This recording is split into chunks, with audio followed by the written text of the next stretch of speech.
नमोस्तु आचार्य श्री। आचार्य श्री, एक शंका का समाधान कराना है। कृपया बताइए कि अष्टद्रव्य से पूजा करने के क्या क्या लाभ हैं। अष्टद्रव्य से पूजा करने से क्या लाभ है? व्यक्ति जो है सबसे पहले लाभ सुनना चाहता है। मुझे फ़ायदा बताओ कि फ़ायदा क्या है। मैं एक कदम भी बढ़ाऊं तो उसका फ़ायदा क्या है। मैं प्रभु की पूजा करूं तो फ़ायदा क्या है। प्रभु की पूजा का यही फ़ायदा है कि पूजा करते करते व्यक्ति पूज्य बन जाता है। यही सबसे बड़ा फ़ायदा है। देखो, मेंढक प्रभु की पूजा करने गया तो वो भी पूज्य बन गया, देव बन गया। और देव बन के समोषण में गया तो वहाँ पे मनुष्य से पूछ, फिर वो आगे चल कर के मुनि बना, मतलब मनुष्य बन के मुनि बना, मुनि बन के मोक्ष। तो क्या है, पूज्य हो जाते हैं। जो प्रभु की पूजा करता है, प्रभु से लगाव रखता है, वो पूज्य बन जाता है। तो अब सुन लो, जितने लोगों को पूज्य होना हो, जितने संसार में लोग चाहते हैं मुझे यश मिले, मुझे ख्याति मिले, मुझे नाम मिले, मुझे चाय मिले, चाहने से नहीं मिलता, सोचने से नहीं मिलता है। भगवान की आप पूजा करो, आपको यश पूजा लाभ अपने आप ही मिलता जाएगा। यही पूजा का सबसे बड़ा लाभ है। अष्टद्रव्य, जो आठों जो द्रव्य हैं, ये हमारे आठों कर्मों की निजरा के भाव से जो हैं जुड़ी हुई हैं।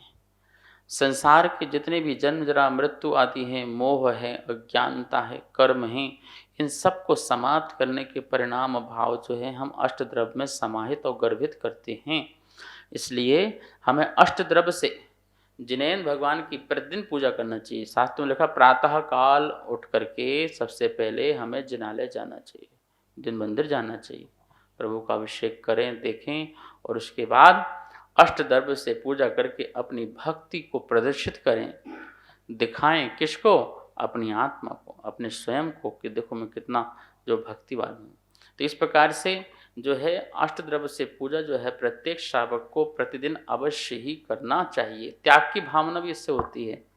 उतना हमारा सामग्री छूटता है, उतना त्याग, उतना से हमारा मोह राग भी छूटता है, संसार के प्रति, भोगों के प्रति, सामग्री के प्रति, और हमारा आत्मा से जुड़ाव जुड़ता है। नमस्ते गुरुदेव। मेरी शंका ये है कि हमारे घर में जो भी ऊंची पोस्ट पे रहते हैं, हम उनसे अपना समाधान शंका का कुछ भी नहीं पूछते। वही दूसरा कोई बाहर का वकील डॉक्टर होता है, उससे हम राय ले लेते हैं। ऐसा क्यों? अपने ही परिवार से राय नहीं लेते हैं और दूसरों के परिवारों से राय लेने पहुंच जाते हैं। देखिए, घर की जो समस्या होती है उसका समाधान हमारे घर में ही निकलेगा। समाज की समस्या है तो समाज के अंदर ही निकलेगा, किसी और समाज में जाके नहीं निकलता है। परिवार में यदि समस्या है तो परिवार के बीच में ही निकालिए उसको। उस समस्या में ही कहीं ना कहीं समाधान छुपा हुआ है, जिसे हम नहीं देख पा रहे हैं। थोड़ा सा गहराई में जाइए, चिंतन में जाइए, थोड़ा तो दिमाग को ठंडा कीजिए, थोड़ा सा नेगेटिव हो रहा है थोड़ा उसको थोड़ा पॉजिटिव हो जाइए, और फिर देखो उसी समस्या में कहीं ना कहीं समाधान भी बाहर निकल के आएगा। ये बात बिल्कुल भी अच्छी नहीं है कि यदि आप अपने परिवार के साथ रहते हो, संयुक्त परिवार के साथ रहते हो, तो अपनी समस्याओं को दूसरों के पास लेके जाओ।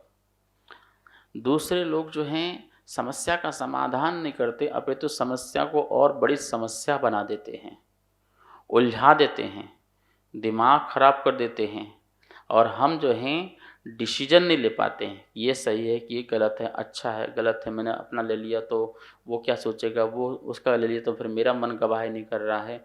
ऐसे कितनी सारी उलझन पैदा हो जाती हैं। इसलिए समस्या जो है आप अपना समाधान स्वयं ही निकालना चाहिए। बाहर वालों से राय क्यों लेना? और बाहर वालों को अपनी घर की बातें बताते हो तो अपने ही परिवार में फूट पड़ती है। वो लोग मजे लेते हैं और एक दूसरे को फ़ोन करके, तुम मत बताना मुझे ऐसी बात पता, तुम मत बताना ऐसी बात। इससे क्या होता है, अपना परिवार में फूट पड़ जाती है, संगठन में कमी हो जाती है, और एक दूसरे का पर ध्यान, हेल्प कुछ नहीं कर पाते हैं, उपकार नहीं कर पाते हैं। इसलिए कभी कितनी भी बड़ी बात हो जाए, घर से बाहर नहीं जाना चाहिए।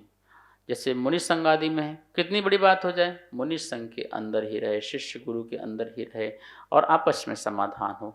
ये चीज़ें होना चाहिए। आचार्य श्री नमोस्तु नमोस्तु नमोस्तु।